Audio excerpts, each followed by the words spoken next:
O desejo primordial. Neville Goddard. 24 de outubro de 1966. O assunto desta noite é o desejo primordial.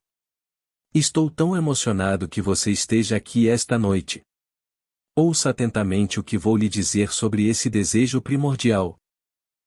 No primeiro capítulo de Gênesis, Deus disse: façamos o homem à nossa imagem, conforme a nossa semelhança.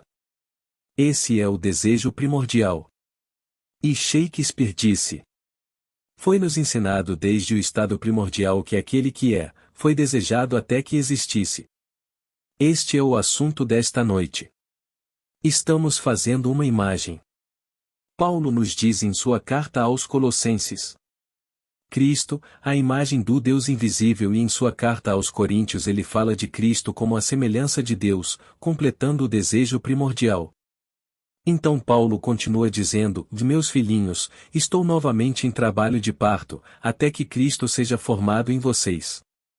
A imagem e semelhança de Deus devem ser formadas em você, pois Deus é invisível.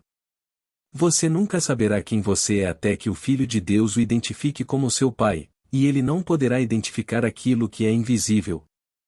Ele deve ver o rosto de seu Pai. Então, quando a imagem é formada, em você, aparece o Filho único de Deus e te chama de Pai. Agora, deixe-me compartilhar com vocês uma carta que me foi entregue há alguns dias por um querido amigo meu. Ouça com atenção, pois o sonho está repleto de simbolismo. Vou trazer isso das Escrituras. Este é o sonho dele. A guerra começou e eu me vi numa casa de fazenda em ruínas em algum lugar da Europa. Pela janela pude ver um enorme penhasco coberto de minas de onde saíam as balas das armas. Eles estavam atirando em mim e eu neles. Eles pretendiam me matar e eu pretendia matá-los. Então fui para a sala da frente. Lá, para minha surpresa, estavam todos os soldados do meu esquadrão prontos para sair pela porta da frente. Mencionei que eles seriam baleados, mas me disseram que o inimigo havia desaparecido. Aí eu disse: meu Deus, eu atirei em todos eles? Quando eles passaram pela porta, eles se transformaram e se fundiram em um único ser que era você, e você me levou para os fundos da casa. Então vi que o penhasco cheio de minas havia desaparecido e em seu lugar havia um enorme campo de trigo sendo colhido por homens e mulheres. Já havia uma montanha de trigo à minha direita. Então perguntei: o que eles estão fazendo? E você respondeu: eles estão fazendo hoje a mesma coisa que fizeram no ano passado. Sentindo um lapso de memória, perguntei: há quanto tempo estou aqui? E você respondeu: 2 anos. Nisto, senti simbolismo, então perguntei: aprendi alguma coisa? E balançando a cabeça você disse: sim, você aprendeu a se mover, e desapareceu. Então voltei para casa que agora havia se transformado em palácio e fui levado aos meus aposentos. O livro de Números nos diz: e Deus fala ao homem por meio de sonhos. Eu lhes digo: vocês não estão aqui por acidente, nenhum de vocês, pois esta noite eu os conduzirei em direção à realização desse desejo primordial. Façamos o homem à nossa imagem. Eu o guiarei para obter domínio sobre tudo no mundo, coisas na terra, abaixo da terra, debaixo da água, abaixo da água, nos céus e além. O poder infinito é seu depois que a imagem do Deus invisível é formada em você, pois não há nada além de Deus. Agora, ele estava lá há 2 anos. 2 é conflito, é energia. O muro de hostilidade deve ser derrubado entre Deus e a sua emanação para que eles possam se tornar um, depois Deus se apega à sua emanação, à sua esposa, até que o sono da morte passe e o muro de hostilidade desapareça. O número 2 é o importante. Não são 2 anos de 365 dias por ano, mas conflito, e enquanto durou ele teve inimigos, todos dentro dele. Então a parede é derrubada e ele vai até a sala da frente para ver todos os soldados que formavam seu esquadrão se transformarem em mim. Então eu o levei para os fundos da casa. O capítulo 10 de João conta a história da porta. Nele ele diz: eu sou a porta. Aqueles que passam de qualquer outra maneira são ladrões e salteadores. Não há outro caminho, nenhuma outra porta senão aquela que eu lhes contei por experiência própria. Ouça atentamente meu testemunho, pois é a única maneira de entrar. Minhas ovelhas ouvem minha voz e me conhecem. Ele me conheceu quando seus soldados se transformaram em mim. Ele ouviu minha voz e me fez perguntas, sabendo que eu poderia respondê-las. Eu sou a porta e vou conduzi-lo a uma vida abundante.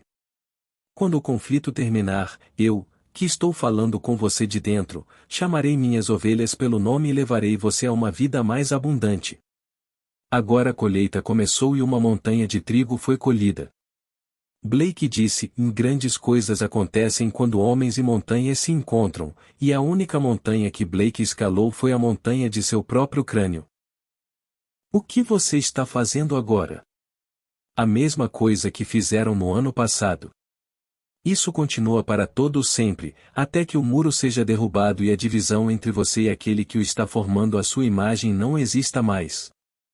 Tendo formado você à sua imagem, então seu filho poderá vê-lo, pois olhar para a face de Cristo é ver Deus, pois Cristo é a imagem do Deus invisível. Deus, sendo invisível, não pode ser visto a menos que sua imagem seja formada.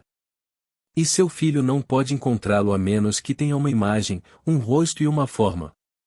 Devemos fazer o homem à nossa imagem para que possamos ser vistos por nosso Filho. Jesus, o Deus invisível, está formando Cristo à sua imagem, para que Jesus, que é o Senhor Deus Jeová, possa ser visto por seu Filho. Esta imagem está sendo formada em você. Quando meu amigo passou pela porta, o pastor o conduziu a campos maduros de colheita, bem como a uma montanha de trigo colhido. Demorou muito, muito tempo para colher tanto, mas tudo foi feito no conflito. Ele se perguntou o que eles estavam fazendo, pois sabia que a guerra ainda estava em andamento. Ele podia ouvir os canhões pesados ao longe, mas pareciam muito distantes. Então ele fez 3 perguntas e as respostas foram bastante simples. O que eles estão fazendo? A mesma coisa que fizeram no ano passado. Sentindo amnésia, ele disse: há quanto tempo estou aqui? 2 anos. Aprendi alguma coisa? Sim, você aprendeu a se mover. O primeiro ato criativo na Bíblia, Deus se moveu sobre a face da água. Estamos aqui para aprender agora a passar de um estado para outro, de um estado de conflito para um estado de desejo realizado. Deus se moveu e então proclamou: haja luz. Tudo existe, mas deve ser iluminado por dentro, pois eu sou a luz. Imite o seu Pai Celestial e aprenda a arte de se mover. Aprenda como passar de um estado de guerra para um estado de paz. Então descanse dizendo: deixe estar e observe-o surgir. Quando ele perguntou: aprendi alguma coisa?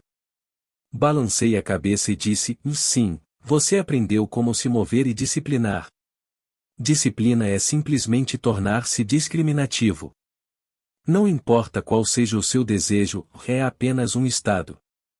Quando você aprende a se mover, você pode entrar em qualquer estado e dizer: deixe estar e o estado se tornará luminoso, e isso se tornará real em seu mundo.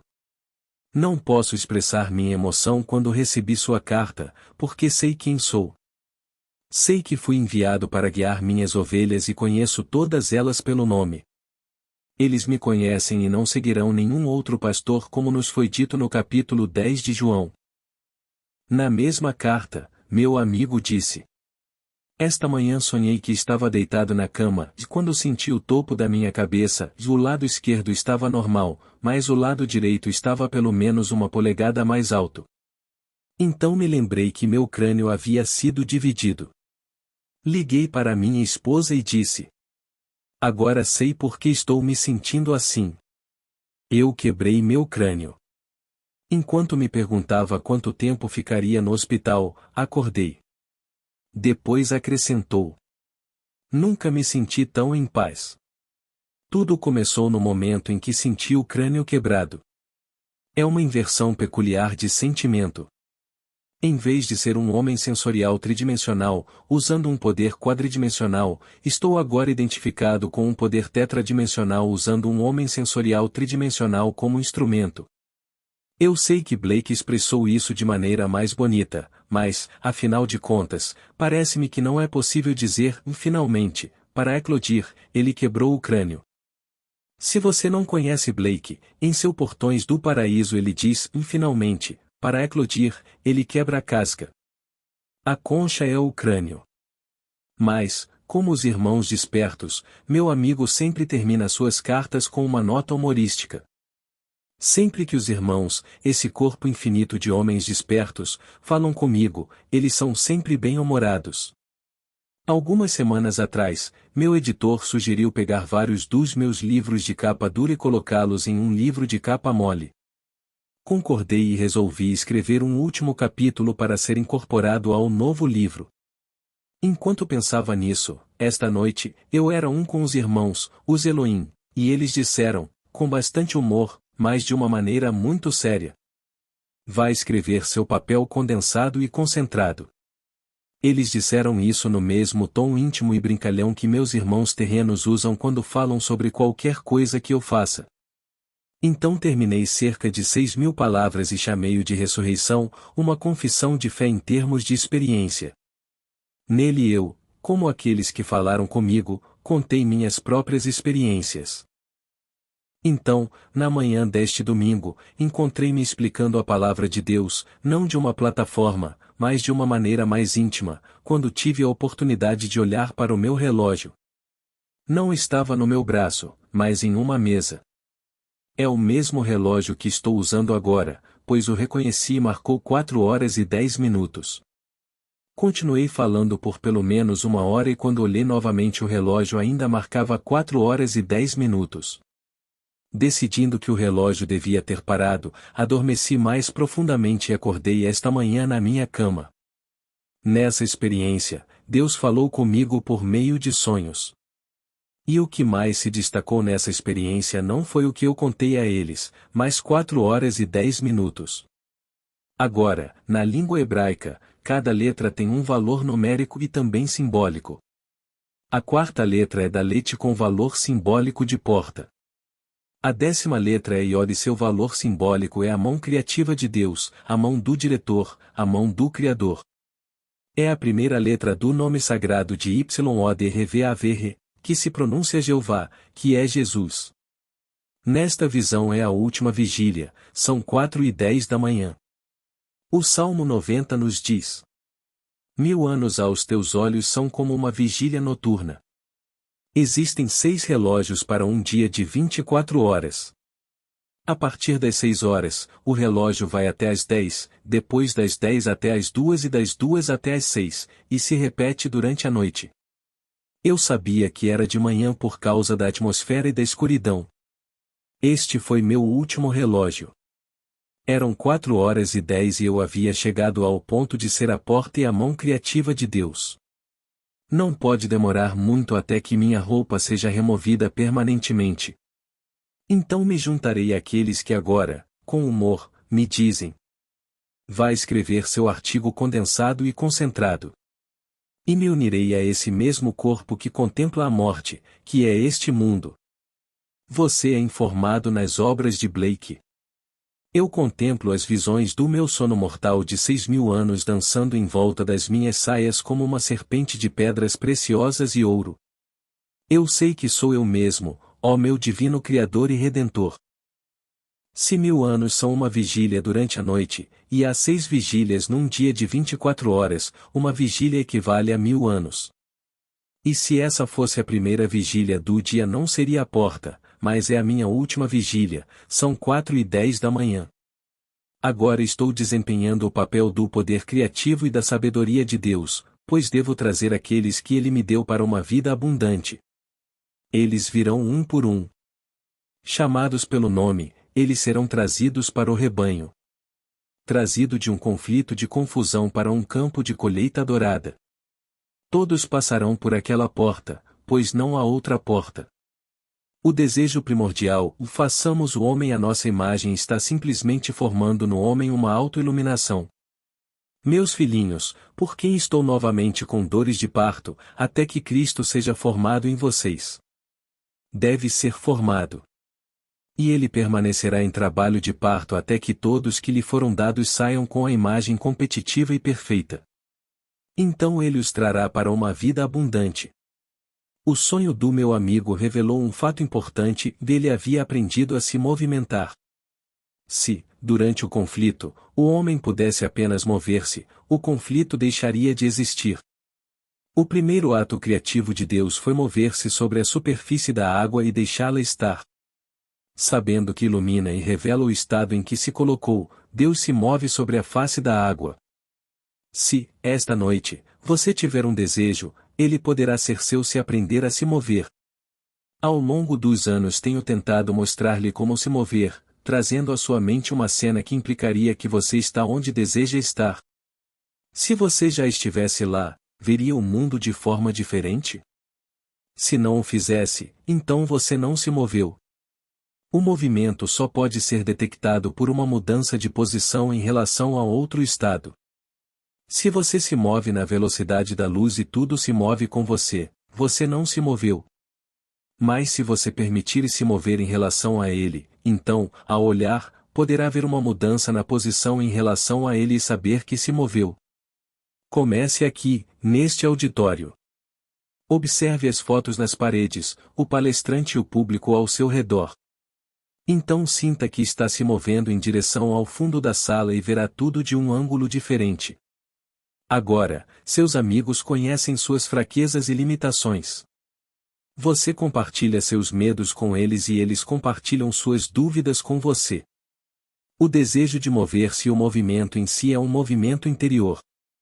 Usando o mesmo quadro de referência, mova-se interiormente. Vendo-os de maneira diferente e permitindo que eles o vejam, não como faziam antes, mas como gostaria que eles o vissem. Se forem amigos, se alegrarão e, se não forem, demonstrarão inveja. O que quer que sejam em relação a você, eles expressarão. Eles são o seu quadro fixo de referência e a confirmação do seu movimento. Agora, existem estados infinitos neste mundo, e o homem passa de um estado para outro, consciente ou inconscientemente. Ele cai neles consciente ou inconscientemente, mas independentemente disso, ele deve colher os frutos do estado em que entrou. Essa é a lei. Meu amigo teve uma experiência fantástica. Tudo começou com conflito, mas quando acabou ele passou pela única porta enquanto seu esquadrão se tornava um homem, alguém que ele não podia ver durante o conflito. Conduzido para os fundos da casa ele descobre tudo transformado num infinito campo de trigo em colheita porque ele formou a imagem. Agora, em vez de ver o conflito, ele vê apenas trigo maduro, assado num brilho dourado. Ele aprendeu a se mover e peço a você aqui, esta noite, que faça o mesmo. O movimento não é difícil, mas não vá de um lugar para outro. Qualquer casa, estado de consciência, em que você for, ela permanecerá até que eu chegue. Se vocês souberem como se mover e permanecerem fiéis a esse movimento, o seu mundo irá refleti-lo e nenhum poder no mundo poderá detê-lo. Você será libertado ao aprender como se mover e, ao mesmo tempo, aprenderá disciplina. Agora, vamos entrar no silêncio. Perguntas do público. 2 sempre significam conflito? Resposta de Neville. As escrituras dizem que se duas pessoas diferentes concordam em testemunho, isso é conclusivo. Se quero ser saudável, confesso que não sou, por isso estamos em conflito. Agora devemos concordar em ser um. Assumindo saúde, ouço meus parentes e amigos me dizerem que nunca me viram com melhor aparência. Agora o estado chamado saúde, e eu que não me sentia bem. Concordamos em depoimento. Isso é verdade para qualquer estado. Se estou empobrecido e gostaria de estar seguro, há conflito. Assumindo riqueza eu resolvo o conflito, pois os dois estados concordaram em testemunho, e enquanto persisto é conclusivo. Quando você entrar em um estado, diga: haja luz. Deixe que se torne luminoso para que você possa vê-lo, para que possa manifestá-lo em seu mundo, e assim será.